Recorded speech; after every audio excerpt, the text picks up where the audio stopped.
benchmark indices ended in the green for the third consecutive trading session after witnessing a muted start. Meanwhile, Bank Nifty outperformed peers and tech stocks remained the top drags. My colleague BQ Prime's Haral is here with the market wrap. An absolutely interesting day of trade is what we've seen. Clearly, the benchmark indices overall have ended flat, and this is after trading in the red for most part of the session. It was actually the last 15 minutes of trade where we saw a good spike that did come in today's session. It was IT that actually continued to put pressure, and that was the sector that has been in focus. Whilst auto as well as realty, these were two of the sectors which actually saw smart gains. If you see in terms of Nifty 50, we've ended just at the borderline at 18,599, just short of a 1 point in terms of 18,600. And Bank Nifty saw marginal gains of around 0.2% coming in there. But we were afloat above those 44,150 levels in session. Overall, the Bank Nifty actually outperformed the benchmark indices in trade, and similar was the trend with the broader markets as well if you see the mid-cap as well as the small-cap index. One important point to pick up today for the markets is that the NSE is going to shift the Bank Nifty expiry, that's the F&O expiry, to Friday from a Thursday. Now, what impact it will have on Sensex, that's BSE, in terms of this BSE BSE BankX is going to be interesting to watch out for. Let's look at the top gainers. Now, a lot of positivity coming in for the cement pack, and you have Ultratech as well as Grasim that were the top loser gainers in trade today, whereas Tata Motors has also been gathering a lot of momentum over the last couple of trading sessions. A lot of positive notes coming in on that counter. TVS, Kotak Mahindra Bank for the other top gainers. On the losing end, it was mainly the IT pack, Tech Mahindra, Infosys, TCS, Wipro, as well as an ONGC, which was down in trade.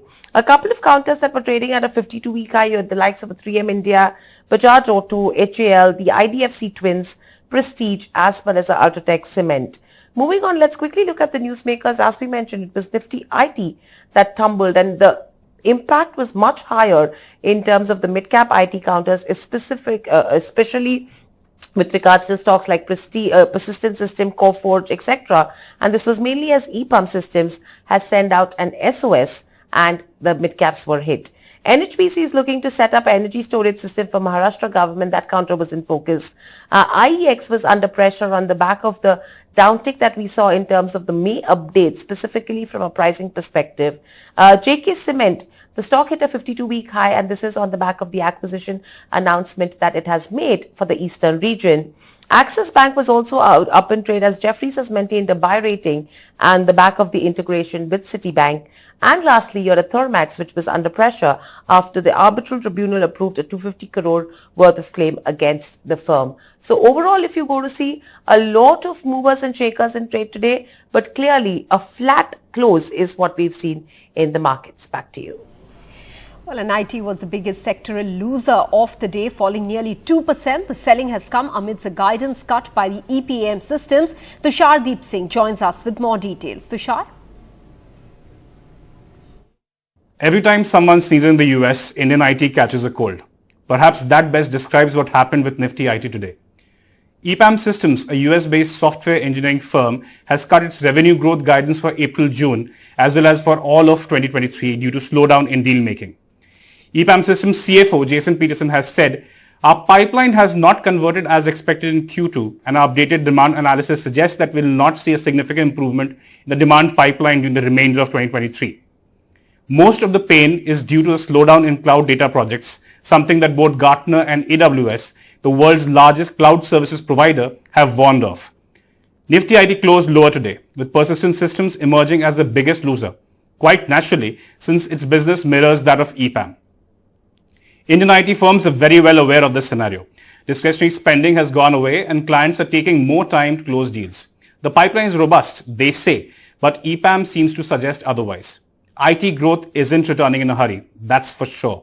But how bad the pain would be is anyone's guess now. Well, and Moody's Analytics chief APAC economist Steve Cochrane expects India's GDP to grow in the range of 6.4 to 6.5% in FY24. While speaking to BQ Prime, Steve said that they remain optimistic on Indian economy and shared his views on global economy as well. I've always been a little bit optimistic about the Indian economy. So my upgrade actually is pretty small, but it's still a fairly optimistic forecast for India. I do think India will continue through the course of this year into next year to be one of the leaders of economic growth. Will you take it to 6.3, 6.4? Can you put a number to this? So actually, 6.4, 6.5. That is where our forecast is right now. So that's pretty strong for India.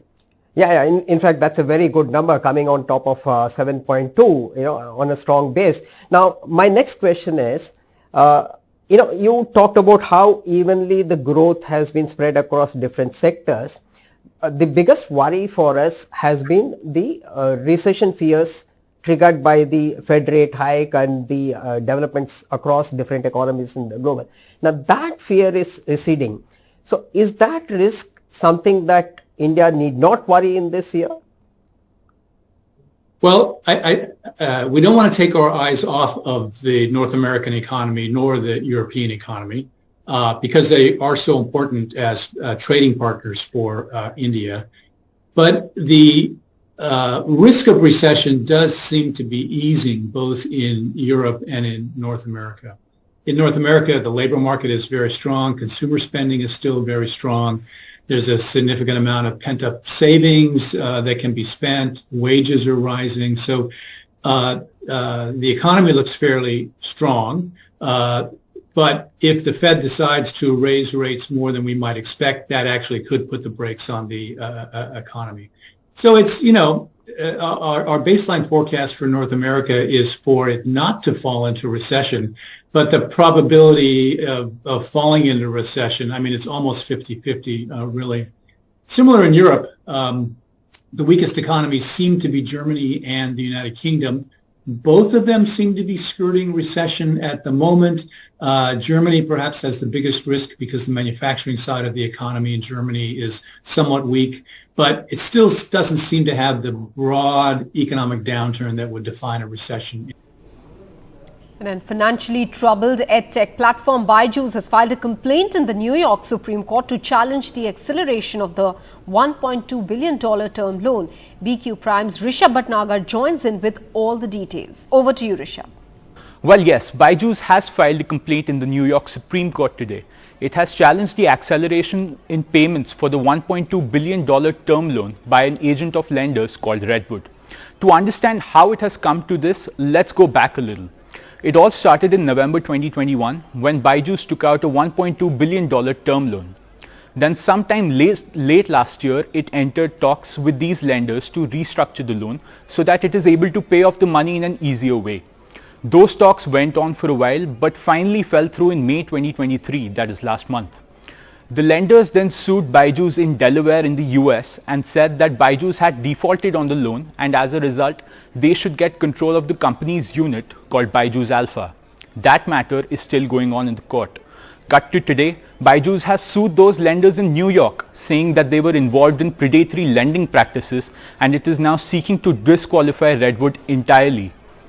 It has said that it will not be making any more payments on the loan since the matter is in court now and the loan stands disputed. Well, that's it then on Let's Talk Business. We're taking a very quick break now. Stay with us.